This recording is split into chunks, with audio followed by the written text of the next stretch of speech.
Hello and welcome to the conclusion of the Tour of Siam 2006. With 4 stages completed, the international field had provided some intense competition. Stage 1 was a 12-lap circuit race at the beautiful Italian road just outside downtown Bangkok.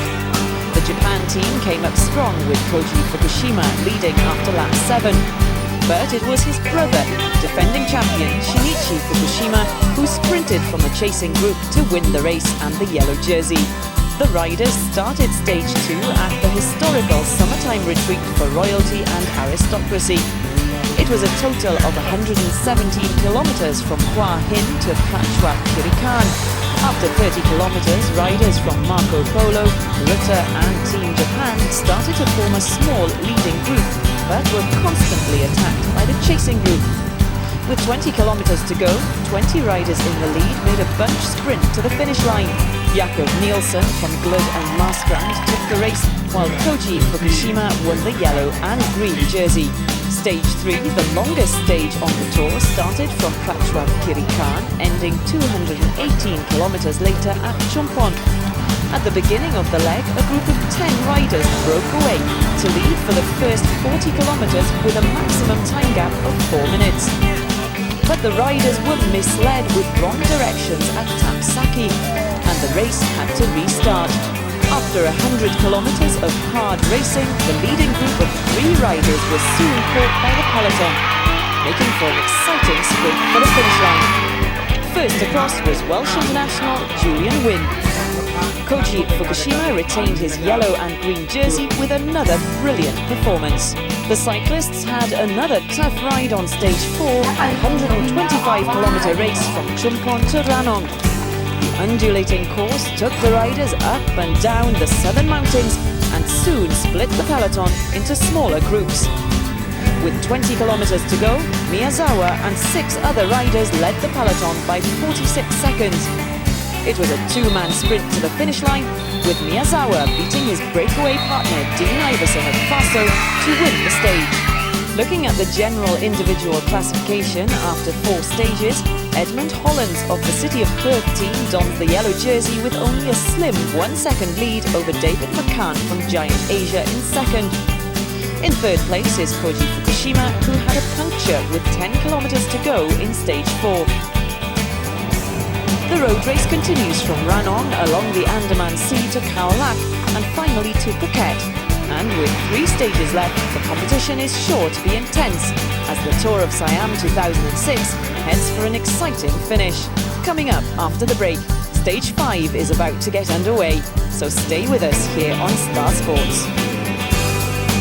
Welcome to Kra Buri, a town where time seems to have been forgotten and old traditions remain.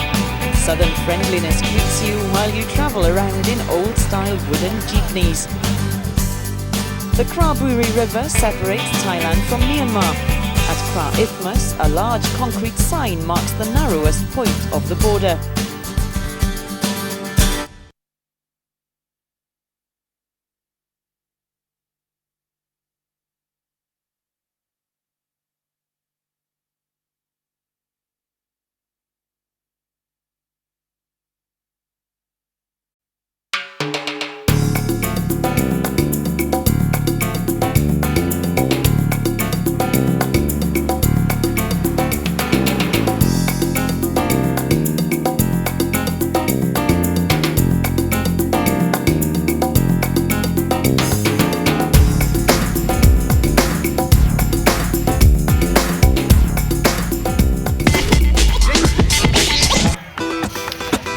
Stage 5 then of the 2006 Tour of Siam. Ranong to Khao Lak, 197.3 kilometers. He may have lost the yellow jersey, but he hasn't lost his sense of fun.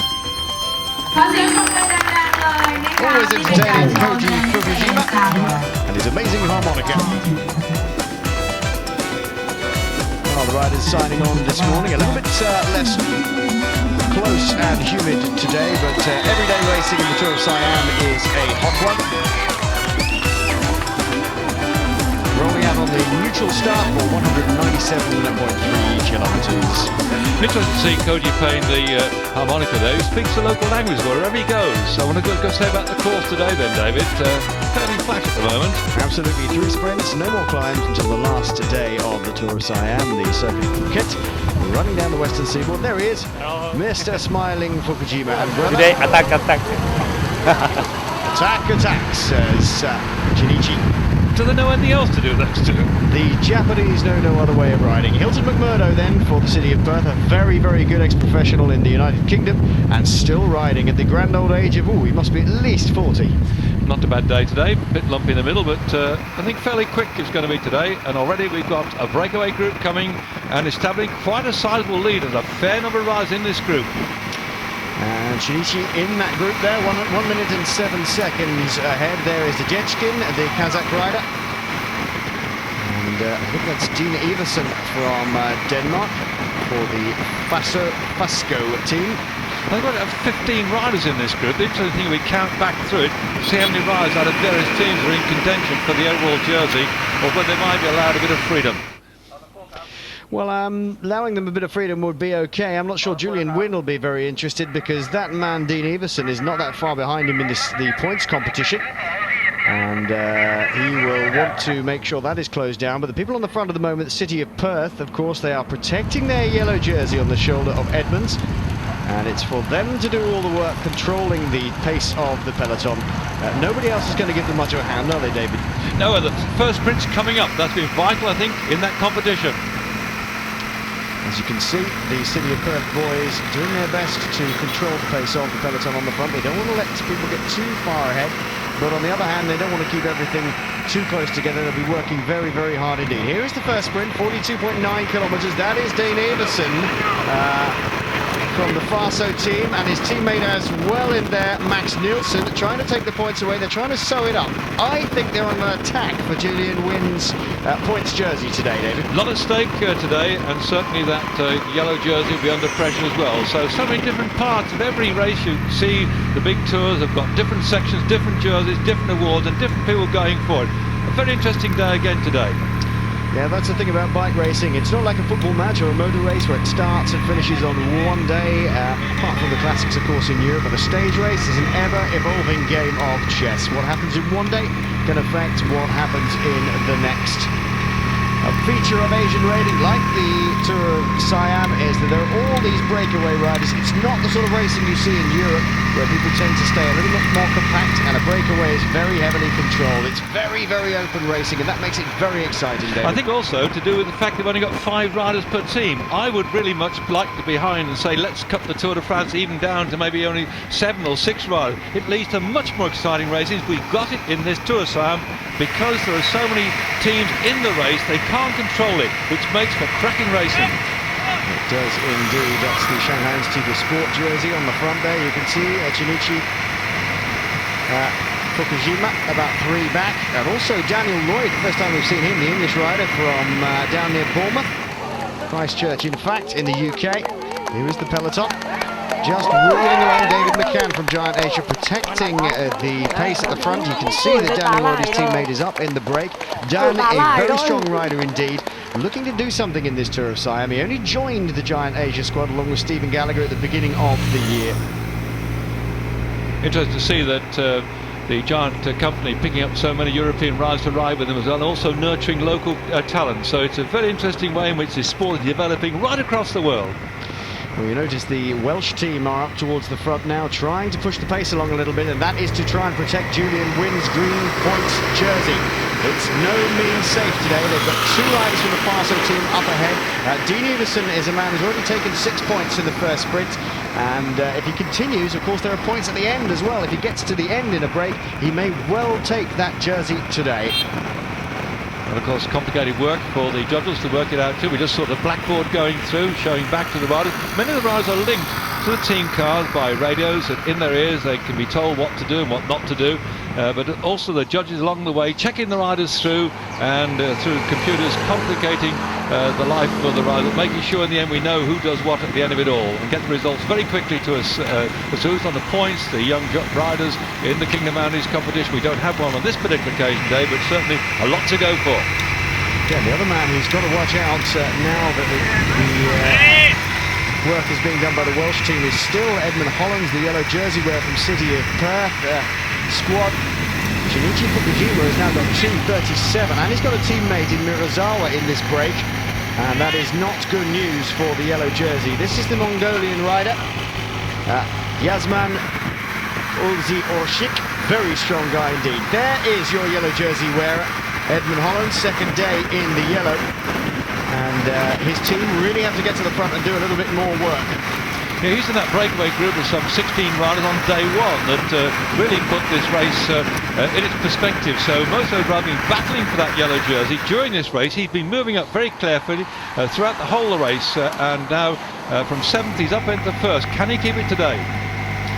Well, there's some very strong riders in this breakaway. Jajechkin, we've already mentioned, he's in the yellow at the back in previous stages. He's a very, very strong rider indeed. Mirazawa on the front there for Japan, also another strong guy. Two riders from the Faso team in the black and cream tops there, and the black shorts. Coming to the front now is Dean Everson. And these guys are in a very good position, David. Yeah, and also I think Berling, by the way, who finished third on day one, he's also a threat. So a lot of action going on here. Well, look at this coming out of the breakaway group. Shinichi Fukujima is not giving up his chances of getting an overall win for the second year in a row. He's got away with the Canadian David Boyd, and he's trying to pull out some sort of lead from the breakaway group. These are the two guys ahead then. And look at Boyd just trying to settle in, almost time trial style, hands over the bars, trying to relax himself and power away. It's turned hotter and hotter, in fact. It was a little bit overcast and breezy this morning. Oh, look at this. Fukujima has decided to go for a lone attack. You can't hold these Japanese boys down. He's really got the bit between his teeth. He wants that yellow jersey back. And honestly, David, this just shows you prepared to have a go and get out there and get stuck in. There are many things to get in terms of rewards on the way through. You can just get a sprint here or a sprint there. There's so much at stake in this race. Oh, well, unfortunately, it hasn't lasted very long, I don't think. Nope. All back together. But look at the Faso boys here. They're trying to lead Everson out, I'm sure, for the sprinter. Is it... Yeah, oh, yeah, there he goes, round the outside. He's trying to gain maximum points. 6 points for Everson. Of course, he gets second bonuses as well, but I don't think he's interested in that. He's really interested in the points competition. A long way to go, though. 197 kilometres today. That's another 80k still to go. Well, today pretty flat. Only little tiny rises, and another great classic breakaway type stage. Here we are with the leaders. There's Timo Schultz from the Saxony team, Team Saxony. He's taking a little nutrition on board. There's Daniel Lloyd, the Englishman. Looking pretty good at the moment. He's had a very good early season. Jajechkin. And there is the rider from Mongolia moving up on the outside. There's Mirazawa, and we saw a shot of this chap as well. That's Lieb. I think he's a former junior Swiss champion. I'm not sure whether he's a senior Swiss champion, but he does wear the Swiss bands. And time to get some energy on board. It's very, very hot out there. I'm interested also to see that the riders actually have got their numbers on their crash outs. It's something we don't often see in European racing, but it's something they're doing out here. No doubt to be picked up by the cameras at the finish, which also picks up the riders' numbers on the bike as well. A very good thing it is too. Everson again having to go against Jajechkin.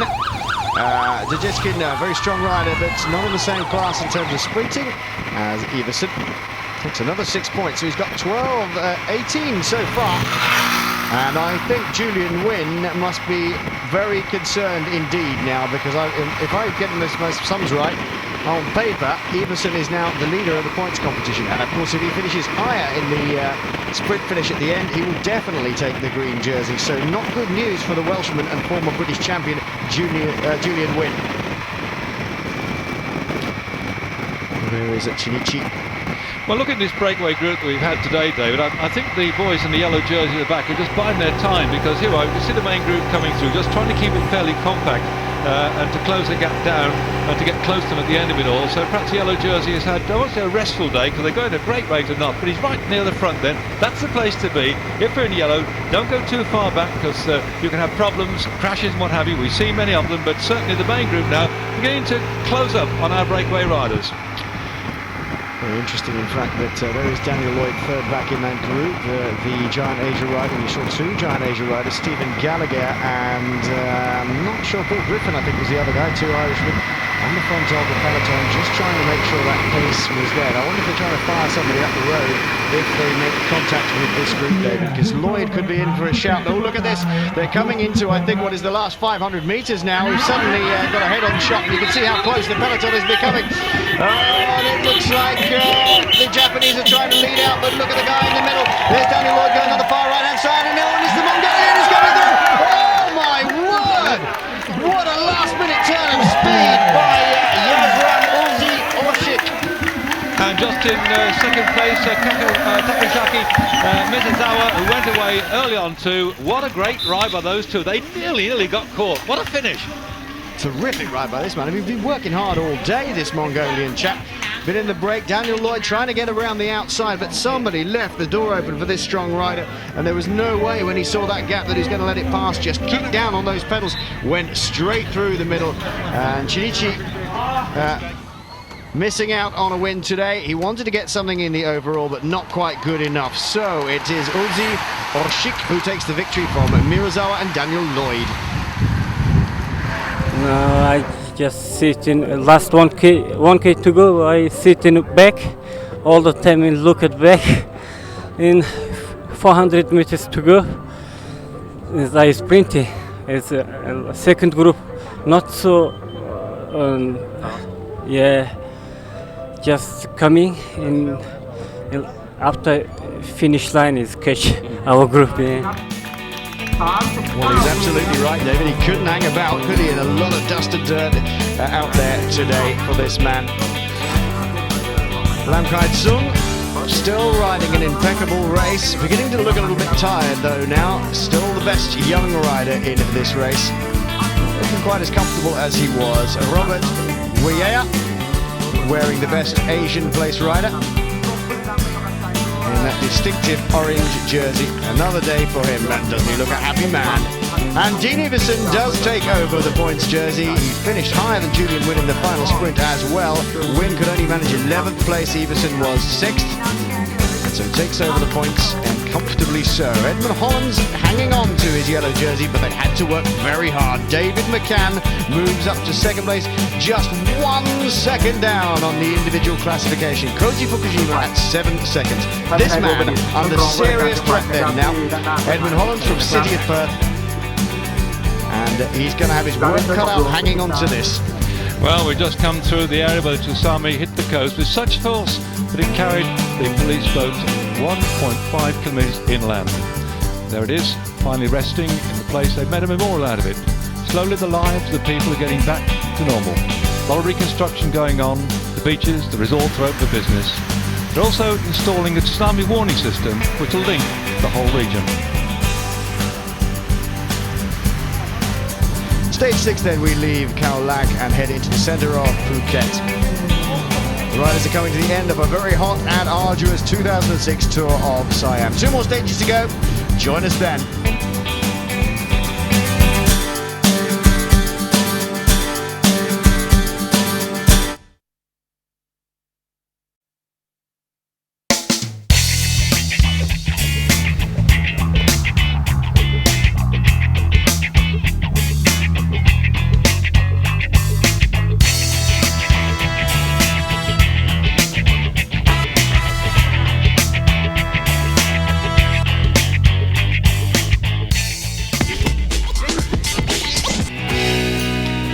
Stage 6 on the Tour of Siam, 154.5 kilometres into the centre of Phuket. Leaving Khao Lak today with so many memories of the tsunami and paying their respects to the riders and the race.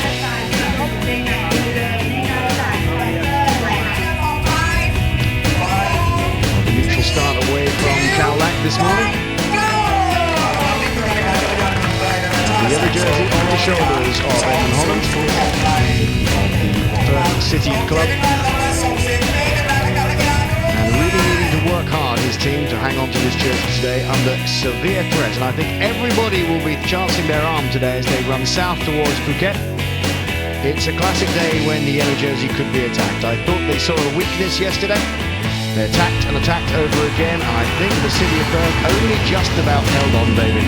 Yeah, today what I'd call a lumpy stage, actually, David. No real sort of hard climb, but certainly undulating one. Like, do bear in mind then, the miles have gone by, the kilometres gone by, the time they've been in the saddle, beginning to tire some of these riders out. So undulating course today could make a change in the GC. They've got to watch every move. And already we've got a breakaway, and it's that man Daniel Lloyd again on the front. You can see him in the middle of your picture. He's got Stephen Gallagher with him on the far left-hand side, so two Giant Asia riders. Hilton McMurdo on the far right-hand side as well. That's Ryan Connor from the Irish team as well in there. Well, this is a really difficult group to break down by the peloton, because there's some very strong riders in there, and they're all pretty hungry. The Marco Polo team on the front, David, doing an awful lot of work. Yeah, and there's quite a big group, about 20 riders at the moment. We've got quite a number left in the race, but certainly now, interesting cross-section within this large group. Maybe too large to stay away, we shall see. For you from the Marco Polo squad. He shows a great big gear, you know. He's not a pedal spinner, there's no doubt about that. A lot of Asian riders in this group as well. Fraser Young from Giant Asia also in there. Thomas Rabu from Marco Polo, the Dutchman. He's in there as well.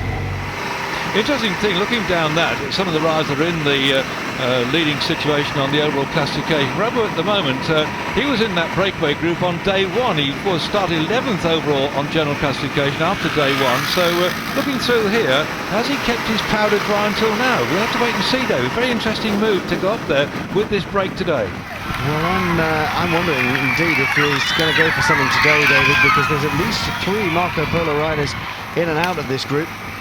And Li Fuyu doing a lot of work on the front, and Rabu will be benefiting from that. They're controlling the pace of the peloton as well. They're not letting anything go away. There's Thomas Everson lying second in line, the new points jersey wearer. You've just seen Hilton McMurdo go through for City of Perth. He's a very strong rider indeed. There goes Paul Griffin. There is Daniel Lloyd. That is Ryan Connor, the Irishman, going through the shot there. And look, you can see 1, 2 Marco Polo jerseys in there. There's even a rider from Qatar in here, you know. Yes, and if these groups get together, I think that's all about the shouting. The first sprint will come after 52 kilometres, another one after 95 kilometres. And certainly today, everyone's got to be very, very careful indeed, because often the penultimate day of any big race is the one when things could happen. We shall see. That's absolutely right. You know, on the last day, some riders just think it's a done deal, don't they? And they let the rest of them go away if they want. There's the Isle of Man jersey, by the way, there, number 33. You can see that's Andrew Cook from the Isle of Man. We haven't seen that jersey much. Here is the first of the sprint. It looks like Fuyu going for it, and oh, not very happy is Thomas Rabu. I think you're right, David. I think he wanted the seconds. He's going to really fight hard now, because he knows he's in with a chance to try and get that jersey. It depends though, there's so many people in this break, David. Often a big group can't always work very well together, and the big group comes up from behind. We'll have to see if they're all prepared to get stuck in on this penultimate day. Well, as we heard from the team manager, there's no shortage of talent in China. Maybe the little tactical mouse not quite playing in there. Li Fuyu taking the sprint, and really he probably should have left that for Thomas Rabu, because just as well as you get points, you also get seconds bonus as well. He would have got 3 seconds bonus for coming over that intermediate sprint first with Rabu. And when you're going for GC, those numbers of seconds can really count. And they're working out now, because the big thing is they've got to look amongst the riders, and they depend a lot, by the way, on the team managers behind in the following cars, who are working out who's in the break, where they are on general classifications, can they stay away. It's almost like a great game of chess on 2 wheels, going at a great rate or not. So it's not all down to just going as fast as you can to see who gets there at the end. The team manager also advising their team what to do, and how to close it down, how to let the other teams do the work. And it's fragmenting. This is much more difficult, David, to control than when we saw the race in the early stage of the Tour of Siam. And now it's breaking apart. Some of these riders are getting very tired indeed. The heat has got to them, the speed has got to them, and virtually right now, even what your team manager may say to you, your strength and your ability to stand the course, stand the heat, stand the whole pressure of bike racing is coming through. You can see him now looking, saying, come on, your turn to get through. The guy coming through might have very tired legs. He can only go so far. The next rider comes through. He's looking good. They know time after time, but sometimes somebody in the break is just sitting in there in the wheels, waiting to come and attack towards the end. So it's very often psychological as much as physical. 1 minute and 10 seconds then the advantage for these riders over the peloton, and it is Marco Polo who are doing all the work on the front. We saw Wu Kin San of the Shanghai Sports Institute trying to bridge the gap. I wouldn't be surprised if he gets across, but these guys are really working hard. You could see Rhys Pollock of Australia doing a lot of work on the front along with Robin Reid, the New Zealander. We saw Li Fuyu working very hard earlier. Here's the second sprint, and look, it's that man again, the Dutchman, trying to take the points. It's Rabu if he's going to get it. I think he is. Oh no, it's Fuyu who takes the points. I'm very sorry. Well, he's trying to take points and seconds away from anybody else. That's the methodology behind that. Send another teammate up there, get the points, get the seconds. If you're not going to go for it yourself, you want to deny anybody else the chance of doing it. Robin Reid, the New Zealander, coming through to do his turn on the front for Marco Polo. There's a big play here. That's Rhys Pollock, the Australian. And there's a lot of chatting behind as to who's going to chase. A lot of shaking of heads. People trying to cajole them to get on and get up there and catch these breakaway riders, and nobody wants to do it. No, they don't, you see, David. There are 24 riders or thereabout in that leading group. So most of the teams that have got any strength have got riders in there, and they'd rather go for stage victories. But the attacks are coming thick and fast. And that's one of the Japanese riders trying to make it away again. They really do not know when to say die, these guys, do they? I'm not sure if that's Shinichi Fukujima as well. That is Wu Kin San, who tried to get across to the group and has managed to do so. He's chasing the leader, Shinichi Fukujima, and has got onto the back of him. Yes, they're inside the last 30 kilometres. They've gone away now, and they're getting a bit of a break going here. So with 30 k's to go, or just less than that, they have a chance. Well, in fact, I think they're probably a bit closer to home than that now. They've got 40 seconds advantage over the chase group. There's another advantage over the peloton as well. But this man is never, ever going to give up the chance of wearing the yellow jersey again. He's been on the attack yesterday, he's on the attack again today, and he's got for company a very strong rider in Wu Kin San from the Shanghai Sports Institute. You can see that physically the gap is growing behind them. Very, very hot in the saddle now. Well, these guys taking on as many fluids as possible. Still Marco Polo controlling the pace of this breakaway group. They're not interested in winning the stage. What they're interested in is taking away the yellow jersey from the shoulders of Edmund Holland. And, you know, I'm not so sure they're not going to do it the way they're going. Well, they've got this man Thomas Rabu in there, who was way up in the general classification to begin with. Now 5 k's to go. So, yes, there's a race within the race. Who's going to get the stage victory? What will happen to the yellow jersey? Well, I don't think anybody's going to catch these two. They're so far ahead of the rest of them. They've got 45 seconds or so. And now coming into the last 2 kilometers now. And it's Shinichi Fukujima doing the work on the front. Well, they've been sharing it pretty well.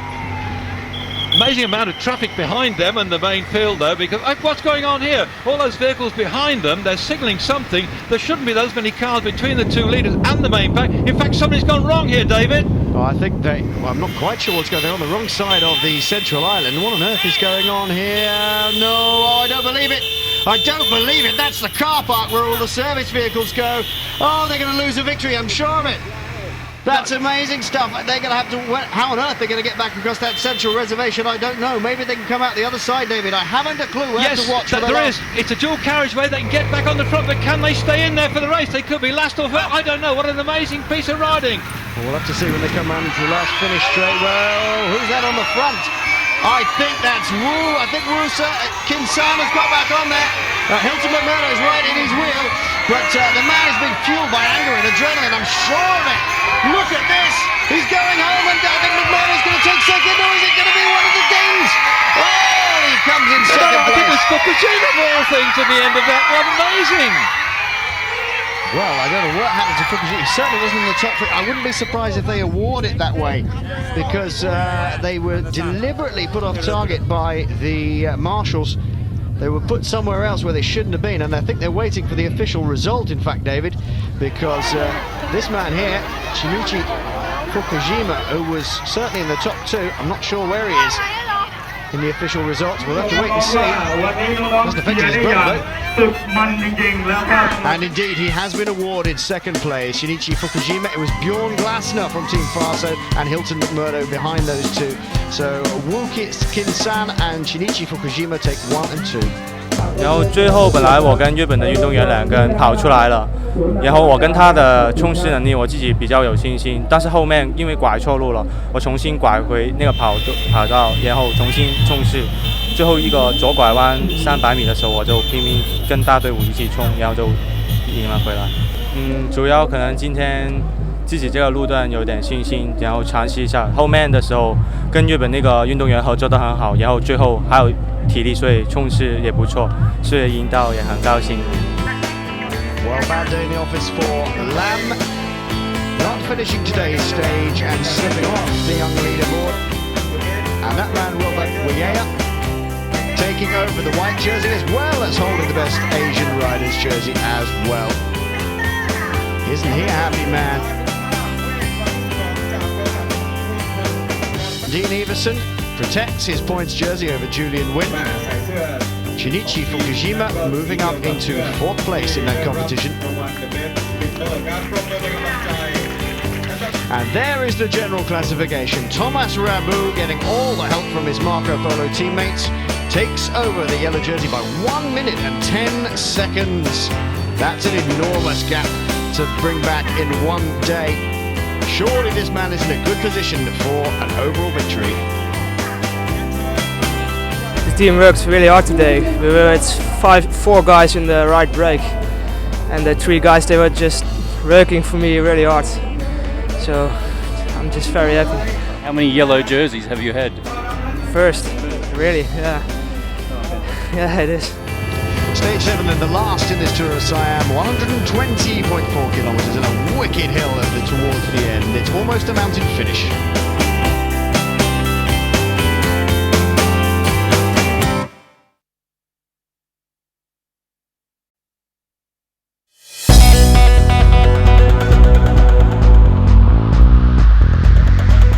At 543 square kilometres, Phuket is the largest island in Thailand. It's often called the Pearl of the Andaman and is a popular travel destination for people who want to enjoy its white, ivory beaches or as a base to explore nearby islands. From eating, to shopping, to diving, there's something for everyone in Phuket. Well, after 6 days, it's the final stage in the Tour of Siam for 2006, 120.4 kilometres. Thomas Rabu wearing the yellow. Koji Fukujima still smiling all the way through, despite having lost the yellow jersey very early on. Well, it's a wicked, wicked climb towards the finish today. A very hard day in the saddle. And out of the neutral race zone, the race rolls for the last time. Thomas Rabu wearing yellow.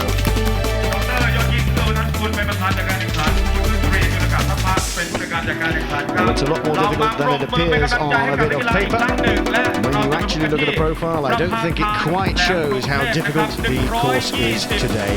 They go up the same hill twice, and they are running in an anti-clockwise direction, north and then back down again, carrying them out towards the coast, and the big climb at the cape there at the bottom.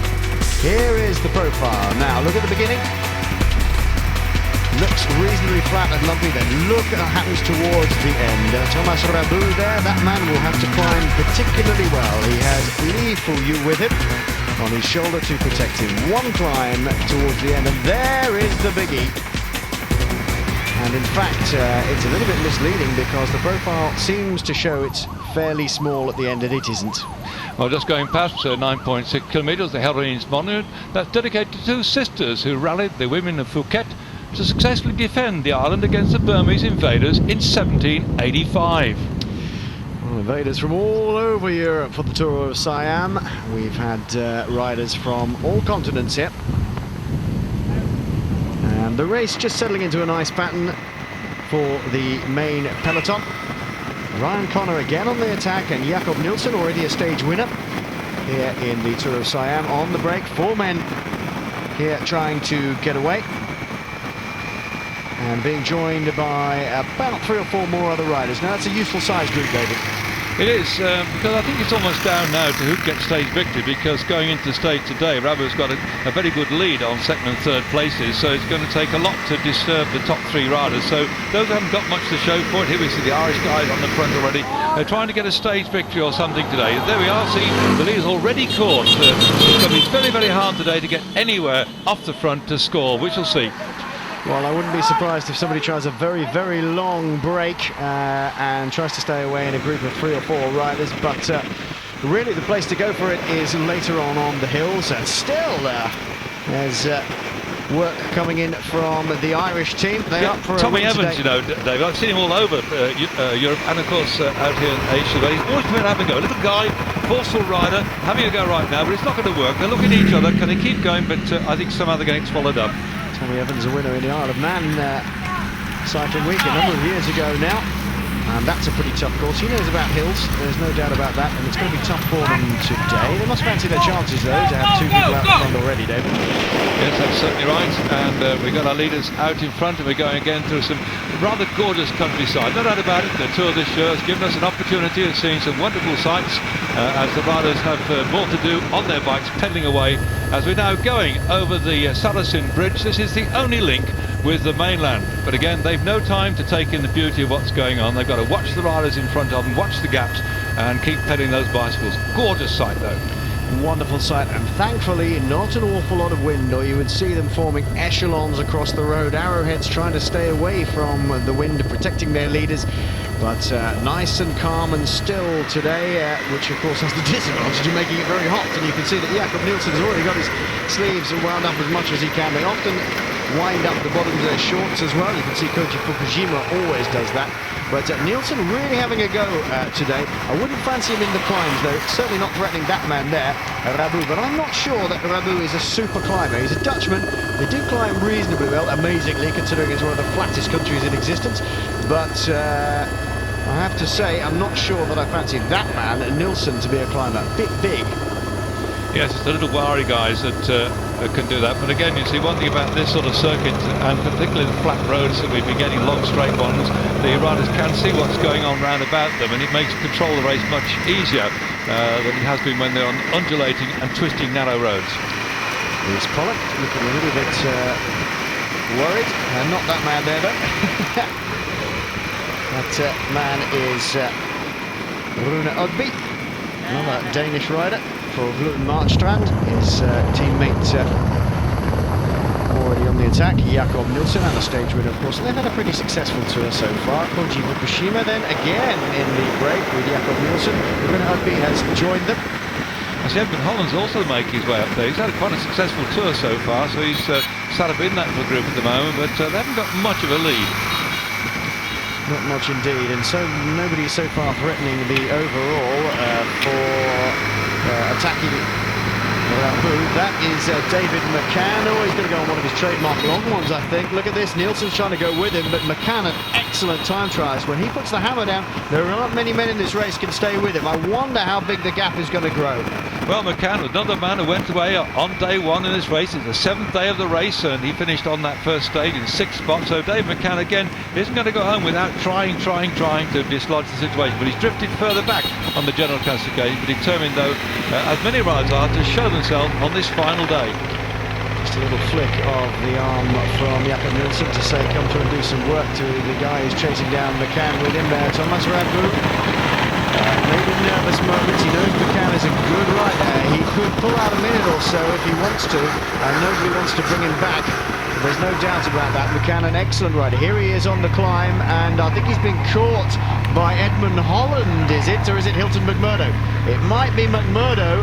It's a pretty stocky guy. Oh, that's amazing if Hilton McMurdo's gone up there, because I don't know how long he's been around, but certainly as long as you and me, David. Yeah, and I think somehow, David, that this climb's going to knock the stuffing out of those two big guys, and mountain goats will suddenly start swarming through and begin to pull these back. We can wait and see if they can survive the climb, but it's certainly, I think, caught them napping. You can see how the helicopter's even almost below the level of our road. There we go, over the top of the mountain sprint, 93.5 kilometres covered. Well, I wonder if that is Edmund Hollands. In fact, it is Edmund Hollands. Look, with McCann, and they've been joined by the Welshman Janto Barker, a professional for the DFL Lightspeed squad, based in Belgium. And the top British finisher of the Tour of Britain last year, Janto Barker, very talented rider. He's slightly unlucky, I would say, Janto, as a rider. He never quite makes it all the way. Oh, look, some aerial shots. That's nice. We haven't seen many of them. They don't get the view from down there on their bicycles, Dave. They're sat on this very narrow piece of plastic, grabbing the handlebars, trotting along here at a great rate of knots. You can see now the speed. Just look at the speed. You can just see how fast they're going as they're going past all these trees. Just get the impression of the speed at which these bike riders can go. And that is Patong Beach, so devastated during the tsunami. They're still rebuilding here. They never say die here. They really have the most fantastic attitude, both to sport and life in general. Such a devastating catastrophe to befall them, but they're still smiling and happy. But not far to go. These riders must be happy now, David. Through that sprint then, they've got no more, I think, about 20 kilometres to go towards the finish. And again, some wonderful beaches lie in front of them all the way round, but they've got to concentrate now. This is the moment when the riders here, they know the end is in sight. They can celebrate when it's all over and done with, but there's still a lot at stake. The stage victory looks like the yellow jersey. He stays in there, could probably still keep that one. But so many riders still want to go back with something. They're going around. The crowd have turned out. They've been interested in this race as it's developed. They've read about it, seen on television, heard about the race, and now they want to see who's going to win the stage. Janto Barker, David McCann there in your shot. Janto Barker just got through in the Welsh national kit. It's these two seem to be leaving Edmund Hollands behind. Janto Barker's put the hammer down. He's blown the other two out of the water. McCann has decided he can't go with him. The bike is weaving from side to side, and Barker, the Welshman, going away by himself. This is a good move by him. They've only got a few Ks to go, maybe about 25K to go. How much has he got in the tank? Well, the Welshman enjoying the sunshine and certainly showing those colours which will be out there in the Commonwealth Games shortly, as he now begins to show his pace at the front. And I think he's just struggling. He should not look back, David. I know it's nice to know where it is, but he looked a bit troubled then, but I think he's now settled and he's got to concentrate. He's got to look what's happening. Don't look back, Janto. That's you must concentrate and go for it. Because when you look back, you lose a bit of momentum. It shows your concern. You've got to sit in there and just ride it to speed, as the yellow jersey now knows what he's doing. Look at these guys, they're concentrating. This is the chase group then. Murazawa is in this group at the front of it. He's trying to force the pace along, trying to force Iversen and the Dutchman there, Rabu, the leader in the yellow jersey, along, trying to break him because Shinichi Fukujima would dearly love to take the yellow again. If they can break the Dutchman, then maybe Fukujima has a chance of taking it back. It's a long, long haul and a big ask for it. Janto Barker, though, in typical time trial mode, trying to grind out the gears. They're getting so close to the finish now. Undoubtedly, the yellow jersey is happy in there. You can see him, the whole of the field now begin to accelerate, getting towards the back end of it. But Janto Barker hanging on for grim death. Can he last there? There's Iversen in the points jersey, looking very calm and collected, I have to say. Rabu, I'm not surprised he's looking slightly nervous. It's the first time he's been in a yellow jersey in any tour, and I would be too. The Marco Polo riders at the front, trying to keep the pace high enough to protect his yellow jersey, but not completely wear him out. I noticed there's 3 Giant Asia riders in there as well. I wonder if they're up for something today. We've tried all week to get something, and David McCann's been off the front, now been brought back by that chase group, and it's beginning to split up on the downhill section of this climb. And I think we're around about 8 or 9 kilometres from the finish, David, so they've really got to do something about this now, because there's not much left in this race. 8 kilometres it is then, and Rabu is still being paced along, or he's trying to hang on to the coattails of Shinichi Fukujima, and they've shed the rest of the chase group, and there's only a couple of riders with them. Daniel Lloyd there, the big man from the UK, he looks like he's going to put the hammer down by the look of it. He's a very, very good climber. He's gone to the front to pull the pace along. He's not got anything to do. Oh my word, this is Janto Barker. He's hit the wall completely. Absolutely. Every bike rider knows what this is like. Suddenly it goes, your legs go, you get the bonk, and that's it. I think it's not just the steepness, David. I think he's run completely out of steam, and they're going straight past him like he's nailed to the tarmac. Well, Daniel Lloyd has just ridden straight past him. He's almost at a standstill. Daniel Lloyd, former under-23 British mountain bike champion and a time trial champion as well. This guy's a very, very talented rider. He had a very poor year last year from injury. And let's just have a look at the breeze. Well, it's a tailwind, in fact, and that'll be helping him up the hill. Daniel Lloyd ahead in the field. They call it, when you get the big gear going, David, a windmill, and we've seen one of those wonderful windmills now. Can he ride his big gear, put the windmill in and get the victory? He's a very good descender as well as a climber. There's the yellow jersey, Rabui, still on the shoulders of Shinichi Fukujima. And I think that is that Jan Tobacco is just tacked onto the back of that group, but the yellow jersey looking safe at the moment. He's just got to keep that man in front of him, Fukujima, in his sights. Can't let him get away. Great ride by the yellow jersey, isn't it, David? He's been there all right since day one. He's been watching, and he's come good towards the end. He's not going to be too bothered about not getting the stage rig today, but can this guy hang on? Talking about great rides, just look at this. Britain's Daniel Lloyd, a new professional with Giant Asia. Before that, he was riding with Flanders in Belgium. Didn't really suit him. He is a good climber. He's a very, very good time trialist. Just showing his class today. This is an evil finish. Just look at how steep it is. And he's ridden away from absolutely everybody. There'll be a lot of director sportives looking at that, impressed, because he's gone away. He's even got time to pull up the jersey for the sponsors. Daniel Lloyd taking stage 7, a great ride. He's absolutely shattered. Now, what's going to happen with the yellow jersey? Well, he can stay on in there because he's got quite a useful lead, but undoubtedly I think he wants to stay there, come through here. He's not going to be bothered about his placing, I think, Dave. He just wants to stay there and cross the line as the rest of the riders are here in the victory. The crowds have turned out in great numbers, and he's here, the yellow jersey, no doubt about it. A great victory. He's saving that moment right over the line. He goes in first place in yellow. Brilliant ride. Lai, in fact, it was who took second place, and Rabu quite happy to sit in there and just following the wheel of Shinichi Fukujima, and completely safe in doing so. Well, Yanto Barker stuck it over the line in the end in fifth spot, but a lot of these riders found that final kilometre terrible.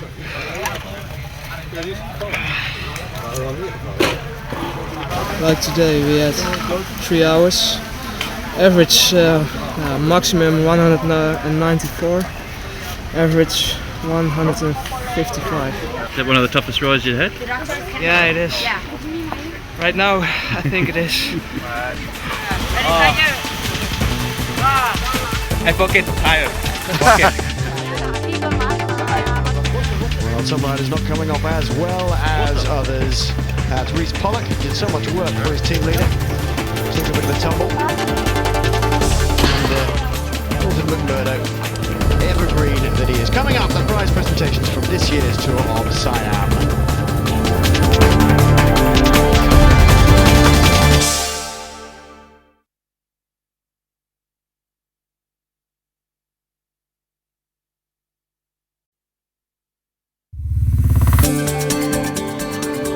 Welcome back, and this is the winner's trophy for the 2006 Tour of Siam, and it's going to go to one man, Thomas Rabu, but not after Daniel Lloyd of Giant Asia took a fabulous victory on stage 7 from Lai Guanghai of Chinese Taipei. Shinichi Fukujima taking third ahead of the yellow jersey, Thomas Rabu. Well, this man must be very pleased indeed. He's joined the new team in 2006, come from the UK, been racing in Belgium. Robert Weah takes the best young rider in this year's Tour of Siam. You've got to be in it to win it, and Lam was out 2 stages ago, having held the jersey all the way. Well, Weah's had a really very good ride indeed. He also takes top Asian jersey as well. He's got to go home pleased with that.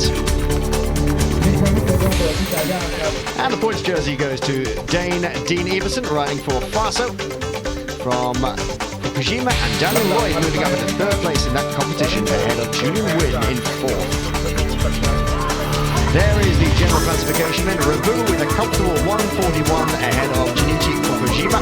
Michael Burning in 3rd at 153, and Simon Peterson at 243. Lots of Danes up there and Dutchmen. The first yellow jersey of this man's career then. The Tour of Siam may be launching another superstar from Holland. Thomas, yellow jersey for Tour of Siam 2006. It must be a good feeling, but a hard climb today. Yeah, the last 15k, it was incredible. Especially when the Fukushima went. So I had to stay in his wheel line, it was really hard. But I did it, I made it till the finish, so I'm pretty happy now. That last 500 metres must be a killer when you think, oh, I'm nearly at the finish, and then you've got that very steep climb to the finish line. But at that time I already knew I was winning, so when I saw the finish, I was so happy, and I didn't feel the pain. So. Yeah, it was a tough race. 7 days of racing, I've never done that before in my life, so I'm pretty surprised by myself too. Oh, it's first yellow jersey for you as well, so that's pretty good. No, it's my second now. Yeah. Well, there we are. He was happy to get that yellow jersey. I think everybody was happy to see a great race and a great victory at the end of it all. As ever, after big races, have a lovely celebration, and the locals here enjoying the occasion, as are the riders, relaxing, and the helpers too. A great race, great Tour of Siam. Yes, indeed, everybody relaxing after a very, very hard 7 stages. Thomas Rabu paying his respect to the princess and picking up the trophy for winning the 2006 Tour of Siam. เสียงปรบมือดังๆเป็นกำลังใจให้กับผู้สร้างประวัติศาสตร์นี่คือแชมป์การแข่งขันจักรยานทางไกลมอเตอร์จำกัดเป็น Well, a wonderful victory for this young man, and launching a very spectacular career, we hope indeed. And all the riders enjoying themselves. It's been a great race. The 2006 Tour of Siam continues to go from strength to strength. On the Asian Tour, the UCI supporting it so well with this race and the Tour of Thailand, the Tour of Langkawi and the Tour of Taiwan. Well, we hope you've enjoyed some great racing and some great spectacle here in the Tour of Siam.